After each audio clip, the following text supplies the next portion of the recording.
여러분 한 주간 잘 보내셨습니까? 네, 지금 요즘은 이제 진짜 완전 여름입니다. 요즘 밖에 그냥 서 있으면 땀이 막 나요. 그런 무더위를 이제 저희가 걸어가고 있는데 그 무더위 가운데에서 여러분 백통하고 계십니까? 네, 소리가 작아요. 제 눈을 피하시는 분들이 좀 계시고요. 네, 눈빛만 봐도 나 지금 안 하고 있는데 약간 이렇게 눈빛을 지으시는 분들도 보입니다. 여러분이 만약 지금까지 성실하게 백통을 이렇게 체크를 하셨다면 이번 주에 창세기를 마치셨을 겁니다. 그래서 저희가 사실 창세기면 이제 시작이에요. 늘 성경 한번 일독해볼까 도전하기 딱 하면 창세기에서 끝이 나죠. 창세기까지 읽고 닳고 다시 그만뒀다가 다음 다시 일독 도전할 때 또 창세기 읽고 또 그만둬서 창세기만 이렇게 까맣게 되는 분들이 되게 많습니다. 마태복음이랑 여러분들이 아무쪼록 이제 시작이니까 출애굽기부터 또 이어지는 이 백통을 좀 잘 성실하게 한번 임해 보시고 또 성경을 읽어 보시면 참 좋을 것 같아요. 오늘 이렇게 저희가 성경에 대한 얘기를 좀 하려고 합니다. 예전에 교회에서 이 천독 달성하기 막 이런 것도 했었는데 여러분 혹시 그때 보신 분 계신가요? 교회 로브에 보면 막 스티커 막 1000개 막 붙이려고 저희가 엄청 애를 썼었습니다. 한 분이 한독하면 스티커 1개 붙이고 이런 식으로요. 그렇게도 하고 또 시중에도 나가보면 뭐 100일의 성경 통독 진짜 교재도 있고요. 뭐 365일 통독하기, 40일 통독하기, 90일 통독하기, 이야기 통독하기 뭐 여러 가지 성경을 읽게 해주는 프로그램, 교재 이런 것들이 진짜 많아요. 이 교회들마다 그런 것들을 활용을 해가지고 막 읽으려고도 하고 말이죠. 왜 그렇게까지 교회가 하는가라고 했을 때 성경은 우리 기독교라는 이 기독교의 근간이기 때문입니다. 우리 크리스천들의 가장 기본 중에 기본이요, 우리 크리스천들을 움직이는 기준이 되는 것이 성경이기 때문에 교회는 어떻게 해서든지 성경과 가까이 하기 위해서 늘 애를 쓰는 것이죠. 그럼 오늘 우리 한번 생각해 봅시다. 나는 성경을 어떤 것으로 바라보고 있는가? 나는 오늘 성경을 어떻게 대하고 있는가? 이것을 우리가 한번 생각해 봅시다. 그냥 나에게 주어진 그냥 책일 뿐일까요? 아니면 교회에서 이렇게 해야 된다 저렇게 해야 한다라는 그런 규칙과 가이드가 적힌 그냥 그런 것일까요? 그런 얘기를 이제 해보려고 하는데 바울이 오늘 본문 가운데 우리에게 주어진 이 성경이 얼마나 귀한 것인지 증언하고 있으니 한번 따라가 보도록 하겠습니다. 먼저 우리에게 주어진 이 성경은 하나님의 감동으로 된 것입니다. 이게 참 중요해요. 본문 16절 말씀 같이 한번 읽어보겠습니다. 16절 시작. 모든 성경은 하나님의 감동으로 된 것으로 교훈과 책망과 바르게 함과 의로 교육하기에 유익하니. 바울이 디모데와 성도들에게 성경 말씀이 우리에게 얼마나 유익한지 알려주는 그 알려줌에 앞서서 오늘 우리에게 정말 중요한 기준을 제시합니다. 이 말씀 구절은 실제로 목사님들이나 신학자분들이 성경에 대해서 얘기할 때 근거로 삼는 구절이에요. 오늘 뭐라고 얘기하냐면 두 가지 중요한 부분입니다. 첫 번째는 성경은 쪼개서 어떤 부분만 해당되고 어떤 부분은 해당 안 되고 이러한 게 없다라는 겁니다. 성경을 봤을 때 성경의 모든 부분이 해당된다. 그러니까 성경의 모든 부분이 중요하다. 뭐가 중요한가? 성경의 모든 부분이 하나님의 감동으로 된 것이다 라는 겁니다. 여기서 말하는 감동이라는 단어는 하나님이 숨을 내시다 라는 그러한 단어에서 온 거예요. 하나님께서 사람을 지으시고 사람에게 생명을 불어넣어서 사람이 이제 우리처럼 지금 이런 사람이 되었다라는 그때 말하는 것입니다. 그래서 이 말을 정확하게 얘기해 보자면 우리 성경으로는 하나님의 어떤 감동이라고 되어 있지만 하나님의 뭐라고 해야 될까요? 영감으로 쓰였다라고 표현을 해요. 하나님이 직접 말씀 한 구절 한 구절에 자신의 뜻과 생각을 그대로 표현했다라고 합니다. 그래서 이것을 보고 우리는 뭐라고 얘기하냐면 성경이 무오하다라고 얘기해요. 오류가 없다라고 얘기를 합니다. 그런데 이 얘기를 들으면 이제 물음표를 띄우시는 분들이 계세요. 왜냐하면 성경을 읽다 보면 이러한 것이 있습니다. 어떠한 초자연적인 현상에 대해서 굉장히 알아듣기 어려운 부분이라든지 아니면 실제로 성경의 권과 권이 같은 시기에 쓰였는데 같은 사건을 두고 쓴 것 같은데 사람의 이름이 다르다거나 아니면 숫자가 조금씩 다르다거나 이러한 부분이 실제로 성경에 있어요. 그러면서 물음표를 띄우는 겁니다. 성경 무오하다. 성경은 완전하다라고 들었는데 이거 어떻게 된 겁니까? 그렇게 물을 수 있어요. 우리가 성경을 바라볼 때 여러 가지 관점이 있지만 대표적으로 두 가지 관점이 있습니다. 하나는 축자 영감설이라는 것이고요. 다른 하나는 유기적 영감설이라는 것이 있어요. 이제 청년분들이시니까 약간 어려운 단어도 조금 쓰면서 가게 됐습니다. 들어보셨을 수도 있어요, 이미. 축자 영감설은 뭐냐면 말 그대로 성경에 글자 있는 그대로 다 100% 완벽하다 이렇게 보는 것입니다.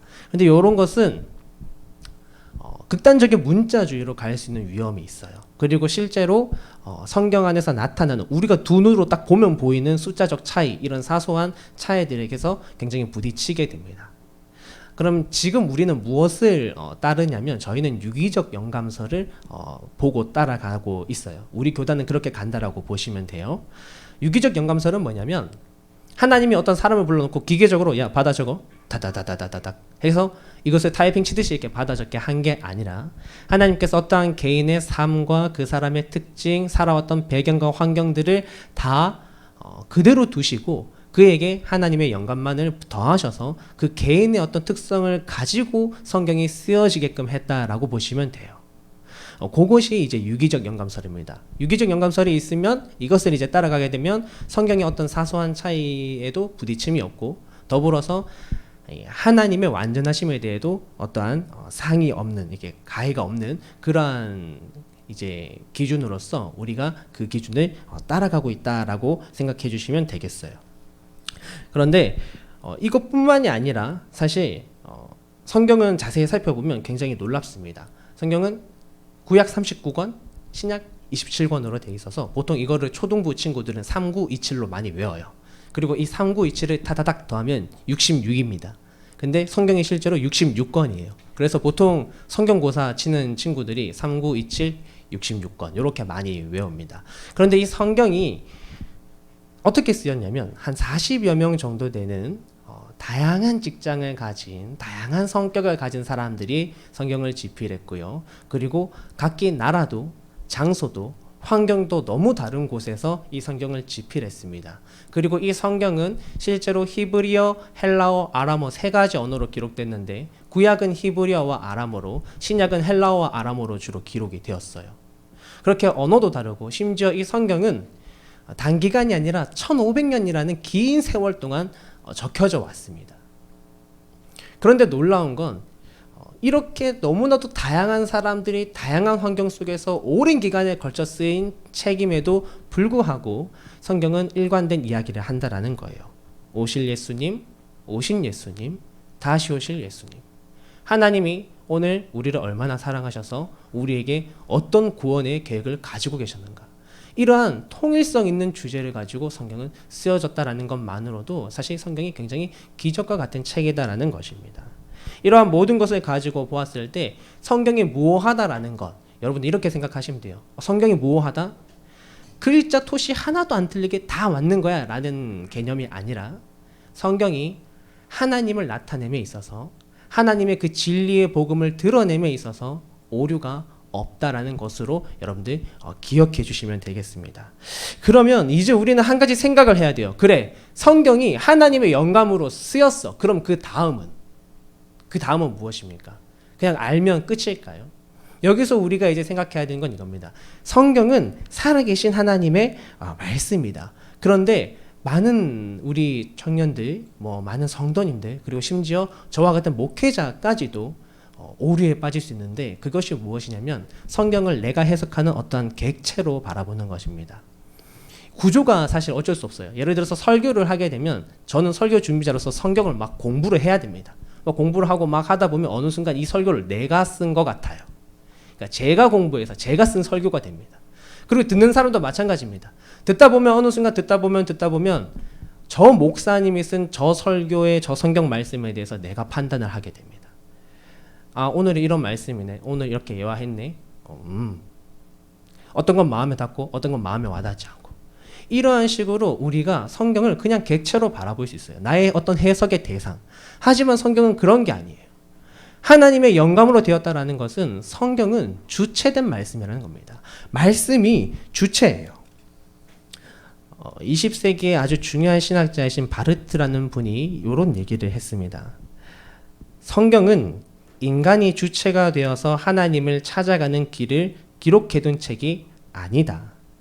성경에서 주체는 하나님이시며 하나님이 어떻게 천지를 창조했고 얼마나 인간을 사랑하며 어떻게 우리를 구원하시는지 밝히고 있는 책. 그렇게 얘기를 했습니다. 단순히 오늘 우리가 설교를 전하고 설교를 듣고 그것을 우리의 어떠한 판단의 근거에서만 끝이 난다면 우리는 진짜 하나님의 말씀을 듣고 있는 게 아니다라는 거예요. 하나님이 우리에게 주신 하나님이 주체된 말씀으로 우리는 받아야 합니다. 말씀이 우리를 이끌어가는 거예요. 설교자가 설교를 잘해서 여러분을 이끌어가는 게 아니라 예화가 좋아서 여러분을 이끌어가는 게 아니라 오늘 성경의 그 말씀이 하나님의 그 마음이 하나님의 그 계획이 여러분들을 구원으로 이끌어가는 것입니다. 너무나도 부끄럽고 가당치도 않지만 저 같은 사람을 통해서도 하나님의 말씀을 준비하게 하시고 말을 하게 하세요. 그때 제가 아니라 여러분 하나님의 음성을 들으시기를 바랍니다. 하나님이 오늘 나에게 하신 말씀을 들으실 때 여러분은 예배의 자리로 와서 비로소 얘기할 수 있는 거예요. 아, 예배의 자리에 가서 제가 하나님 만났습니다. 그렇게 기도할 때도 찬양할 때도 우리는 오늘 이 자리에 함께 하신 하나님의 임재를 경험하면서 예배를 드리는 것입니다. 오늘 저와 여러분에게 주어진 이 성경이 그냥 책이 아니라 그냥 교회 생활 규칙을 적어 놓은 책이 아니라 정말 하나님의 말씀으로 닿기를 간절히 바랍니다. 두 번째는 우리에게 주어진 이 성경은 우리를 구원으로 인도합니다. 본문 15절을 같이 볼게요. 15절 말씀 다 같이 함께 읽겠습니다. 시작. 또 어려서부터 성경을 알았나니 성경은 능히 너로 하여금 그리스도 예수 안에 있는 믿음으로 말미암아 구원에 이르는 지혜가 있게 하느니라. 바울이 디모데후서 3장에서 말세에 대한 이야기들을 쭉 합니다. 여러분 1절로 한번 가보실래요? 1절부터 한번 약간 눈으로 조금만 따라 읽어가 보시죠. 무슨 얘기를 하고 있는지. 말세에 고통하는 때가 이르러 하면서 막 바울이 여러 가지 이야기들을 합니다. 그죠? 원통함을 풀지 않고 배신하고 조급하고 막 경건의 모양은 있지만 능력은 부인하고 막 여러 가지들이 있습니다. 요것들을 다 종합하면 8절에 이렇게 얘기하고 있어요. 8절에 보면 그들도 진리를 대적하니 라고 요것이 이제 이 모든 말세에 있을 일들 종합본이라고 보시면 됩니다. 진리가 무엇이냐면 하나님의 말씀이에요. 그러니까 말세가 되면 될수록 하나님의 말씀을 따르지 않고 하나님의 말씀에 거역하는 일들이 계속해서 많아진다라는 것을 바울이 얘기합니다. 그리고 그 바로 뒤에 9절부터 이어서 바울이 또 어떤 얘기를 하냐면 이 하나님의 말씀을 따르는 사람들은 그래서 어쩔 수 없이 핍박과 고난 가운데 처할 수밖에 없다라는 거예요. 이게 너무나도 자연스러운 이 시대의 현상입니다. 우리가 앞으로 겪게 될 현상인 것이죠. 그런데 그때 바울이 디모데에게 말합니다. 뭐라고 얘기하냐면 너가 어려서부터 알던 그 성경이 너를 구원에 이르게 할 것이다. 성경이 우리에게 중요한 이유 첫 번째는 이게 하나님의 말씀이라는 것 자체만으로도 사실 우리에게 너무나도 중요한데 두 번째 이유는 그 중요하신 하나님의 말씀이 오늘 나를 살리기 위한 말씀이다라는 것입니다. 나를 구원하고자 하시는 말씀이 이 성경에 적혔다라는 거예요.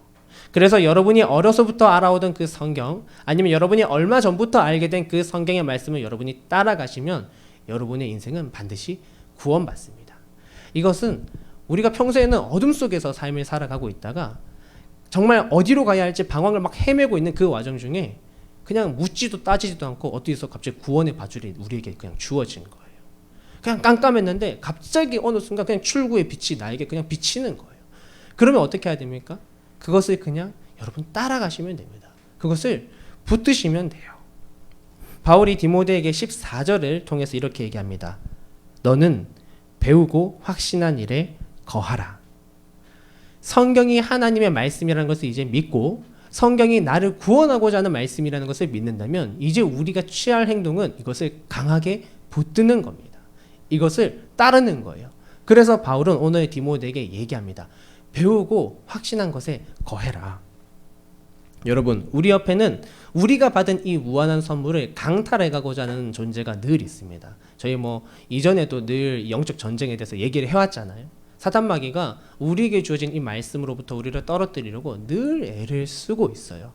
그래서 우리는 사실 부단히 성경과 가까워지기 위해 노력해야 됩니다. 여러분이 백통을 하려고 하는데 여러분 마음속에 백통을 하기 싫은 마음이 들면 그건 사단의 방해인 거예요.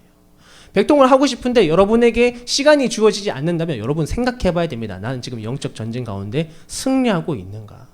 사단이 지금 내가 말씀을 읽지 못하도록 방해하고 있지 않는가? 그러한 것을 우리는 생각해 봐야 하는 거예요. 여러분, 성경은 사실 원래 너무나도 쉬운 말씀입니다. 성경 자체가 누구나 보아도 깨달음이 있어요. 누구든지 이 성경의 말씀을 읽다 보면 나이 지긋하게 오랫동안 불교 생활하신 그 할머니조차도 성경 읽다 보면 예수님이 날 사랑하셨네. 이거를 깨달으신다고요. 그런 게 성경입니다. 그런데 반대로 우리 한 가지 다른 것이 또 있어요. 성경을 읽고 또 읽다 보면 때로는 우리에게 고민되는 것이 있습니다. 당장 해석이 안 되는 것이 있어요. 우리 예전에 성경에서 말하는 어떤 여성에 대해서 저희가 또 한번 말씀을 나눴었잖아요. 그것처럼 성경이 적힌 시대와 상황과 문화와 그 저자들의 어떤 성격들은 우리가 생각하는 것과 너무나도 다르기 때문에 때로는 이것에 대한 사실 배움이 필요합니다. 훈련이 꼭 필요해요. 처음은 그냥 읽고 깨달을 수 있지만 그 다음 걸음을 걸어가려면 훈련을 해야 하는 것입니다. 그렇게 만약에 하지 않고 우리가 그냥 성경만 바라보면서 나가다 보면 이러한 것에 대해서 훈련하지 않다 보면 기준이 없다 보면요. 교회 다니는 게 찝찝하고 어렵고 괴리감이 생기는 거예요. 왜냐? 성경이 지금 내 안에 훈련되어 있지 않으니까. 말씀이 내 안에 늘 배움으로 습득되어 있지 않으니까 우리는 자꾸만 어려운 신앙생활을 해나가는 것입니다. 여러분의 인생은 앞으로도 더욱더 바빠질 텐데 여러분 지금 시간이 있다면 지금 여러분의 시간을 이 훈련에 투자하십시오. 나중에 되면 더 바쁩니다. 정말 바빠요. 저를 보세요. 저도 이제 결혼해서 아기가 생겼는데 너무 바빠요. 여러분들 안 바쁘겠습니까? 여러분들 나중에 결혼하고 아기 생기고 직장생활하고 하면 사실 지금보다 더 바쁩니다. 저기도 가야 되고요. 여기 집도 가야 되고요. 생각할 겨를이 없어요. 지금 만약에 여러분에게 시간이 있다면 물론 지금도 바쁘시겠지만 여러분들이 어떻게 해서든지 훈련에 함께하여 주시기를 바랍니다. 그래서 누군가 여러분에게 너 기도 왜 하는 거야? 너 성경책 왜 읽어?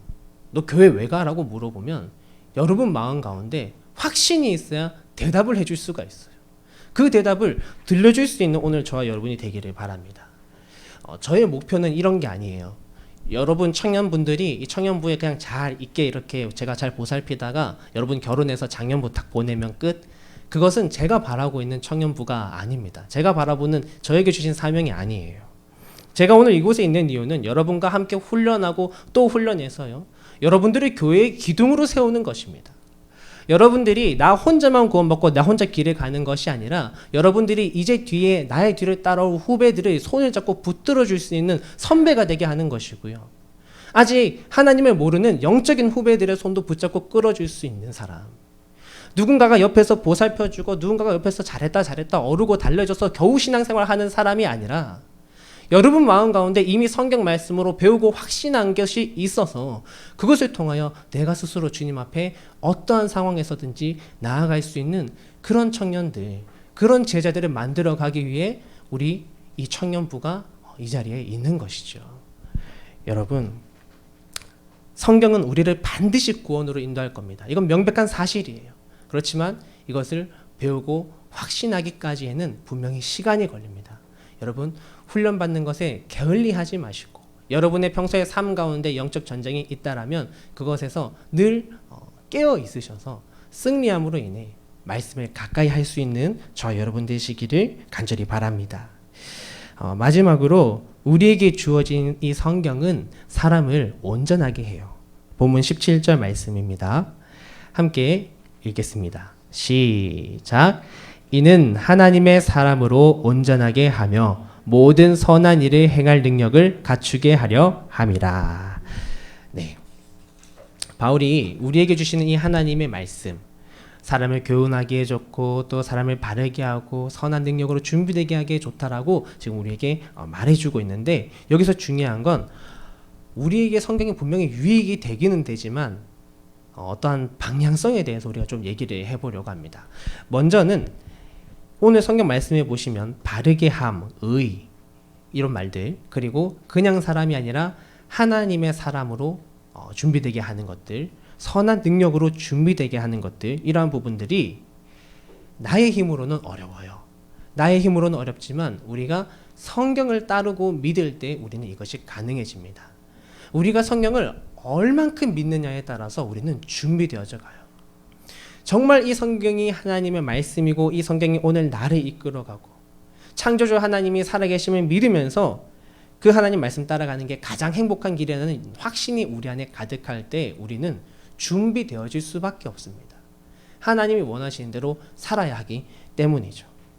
그리고 오늘 말씀이 우리에게 주는 또 한 가지의 의미는 뭐냐면 성경만이 사람을 온전하게 한다라는 것입니다. 그런데 여기서 또 한 가지를 덧붙이자면 성경만이 사람을 하나님이 원하시는 사람의 모습으로 온전하게 한다라는 거예요. 우리는 언제든지 내 마음대로의 신앙생활을 하며 살아갈 수 있습니다. 성경이 기준되지 않고 내 마음대로 신앙생활을 하면요, 편합니다. 즐겁습니다. 이 정도면 바르게 사는 거 아니야 라고 얼마든지 얘기할 수 있고요. 교회 안에는 사실은 성경이 기준이 아니라 그냥 내 생각과 나의 어떠한 마음으로 누군가에게 야 이게 맞잖아, 야 저게 맞아, 교회에서 이게 맞다 저게 맞다 하는 게 정말 많아요. 그러한 때도 너무나도 많습니다. 보통의 질문들이라는 책이 있습니다. 그 책을 쓰신 조재용 목사님이 이렇게 북토크 인터뷰를 하는데 이런 얘기를 하셨어요. 이 목사님에게 이제 인터뷰 하시는 분이 이런 질문을 던졌습니다. 다음 세대의 문제가 뭐라고 생각하시나요? 라는 이렇게 질문을 이 목사님이 받고 이제 이 목사님이 답변을 한 것인데 여러분 한번 잘 들어보세요. 목사님 말이 되게 긴데 그래도 좀 저희가 한 번쯤은 들어보면 너무나도 좋은 이야기인 것 같아서 제가 좀 가져왔습니다. 다음 세대 문제가 뭐라고 생각하시나요? 라고 했을 때 목사님 이렇게 얘기하셨어요. 저는 다음 세대들의 문제라고는 얘기하고 싶지 않고 다음 세대들이 많이 힘들어하는 이유 중 하나가 답이 너무 많기 때문이라고 생각해요. 오늘날 우리 주변에는 답이 너무 많아요. 다 이렇게 얘기합니다. 네가 뭐든지, 네가 뭘 하든지 네가 정답이야. 뭘 해도 상관없어. 다 정답이야. 그러니까 오히려 더 혼란한 이야기가 됐어요. 정답이 너무 많아지니까 내 마음대로 해도 되는 게 아니라 오히려 더 혼란스러워지는 거죠. 각자가 다 내가 정답이라고 생각하니까 정답과 정답이 부딪힐 때 갈등하고 싸우고 양보하지 않는 일이 일어나는 거죠. 저는 오늘날 이런 젊은 세대들에게 교회가 또 하나의 정답을 던져주는 것은 피곤함을 주는 것이라 생각해요. 다음 세대들에게 자 여기 정답이 또 있어 이런 게 아니라 기독교는 지금 너가 너무 혼란스러워하는 수많은 정답 속에서 진짜 정답이 무엇인지 분별하고 구별할 수 있는 기준에 대한 이야기야. 그리고 그 기준은 온 세상을 만드신 그 누구보다 너를 잘 아시는 하나님께로부터만 알 수 있어. 구별할 수 있는 기준점을 너희에게 알려줄게. 그 안에서 너희가 답을 찾아가면서 더 가치 있는 의미 있는 인생을 살아라. 뭐 이런 얘기를 이제 하셨어요. 지금 교회 안에서나 교회 밖에서나 사람들은 너무나도 많은 자기들의 생각 가운데 살아갑니다. 그런데 그 가운데 진짜 정답을 찾을 수 있는 유일한 길은 오직 성경에 있는 것이죠. 우리를 하나님의 온전한 사람으로, 하나님 앞에 온전히 드려진 사람으로 만들 수 있는 유일한 것은 우리가 성경을 나의 것으로 품고 갈 때입니다. 사랑하는 청년 여러분, 이제 우리는 이것을 가지고 또 마음속에 한 번 더 질문해 봐야 해요. 오늘 나는 하나님 앞에 온전한 사람이 되고 싶은가? 이것이 사실 우리의 질문의 시작이어야 합니다. 나는 오늘 정말 하나님 앞에 드려진 사람이 정말 진심으로 되고 싶은가? 그러면 이제 어떻게 해야 할까? 오늘 말씀 가운데 우리를 하나님이 원하시는 방법으로 온전케 하는 것은 성경이라고 했으니 성경을 읽어야겠구나라는 것이 오늘 여러분의 결론이 되기를 간절히 바랍니다. 시작이 반이라고 여러분 성경을 펴보시기 바랍니다. 성경을 펴고 성경을 읽을 때 여러분 우리가 주님 앞에 온전히 준비되어지는 주님의 자녀들 되기를 축복합니다. 오늘은 우리에게 주어진 성경에 대한 이야기 나누었죠. 세 가지 정도로 저희가 또 나누었는데, 먼저는 성경에 하나님의 영감으로 된 하나님이 우리에게 주신 직접적인 그 계시 말씀이라는 것. 그리고 두 번째는 이 말씀의 내용이 우리를 구원하기 위한 내용이고, 우리가 이것을 붙들기 위해서 배우고 또 확신 안에 훈련해야 된다라는 것. 그리고 마지막은 오직 성경을 통해서만 우리는 하나님이 원하시는 사람으로 온전히 준비될 수 있다라는 것. 이렇게 나누었습니다. 여러분들 백통 하실 때 백통 숙제로 여기지 마시고, 여러분이 성경을 읽고자 다짐하고 성경을 펴는 그 시간이요, 사실 여러분들의 그 하루의 시간 가운데 가장 내 인생에 가치 있고 귀한 위대한 투자의 시간이라는 것을 믿으시고, 그렇게 성경 읽기 함께 끝까지 해나가실 수 있는 오직 말씀이라는 신앙 가운데 서서 계실 수 있는 우리 청년들 되기를 주님의 이름으로 축복합니다. 기도하겠습니다. 하나님 감사합니다. 오늘은 주어진 말씀에 대해 우리가 함께 말씀을 나누었습니다. 하나님, 우리가 성경을 바라볼 때 이것이 단순히 책이 아니라 그냥 교회 가면 주는 것이 아니라 정말 하나님이 오늘 나에게 주시는 그 말씀으로 우리가 받을 수 있도록, 이 성경을 그냥 우리가 해석하려고 하는 그런 마음보다 정말 하나님이 이 말을 통하여 나에게 지금 말을 걸고 계신다라는 그 믿음으로 성경을 바라볼 수 있도록 도와주옵소서. 주님, 우리에게 구원의 약속의 말씀을 주셨습니다. 이제 우리는 그것을 강하게 붙들기를 원합니다. 우리 귀한 청년들 배우고 익히게 하시고, 우리 청년들 안에 말씀을 향한 확신이 있어서 누군가가 우리 청년들에게 무언가 질문을 할 때에도, 복음의 소망에 대해서 물어볼 때에도 능히 대답할 수 있는 우리 귀한 청년들 되도록 인도하여 주시고, 우리가 늘 이렇게 성경을 묵상하며 삶을 살아갈 때에 주님께서 원하시는 그릇으로 제자로 설 수 있는 준비된 사람이 될 수 있는 우리 모두가 되도록 주님 인도하여 주옵소서. 감사드리며 살아계신 예수님 이름으로 기도합니다. 아멘.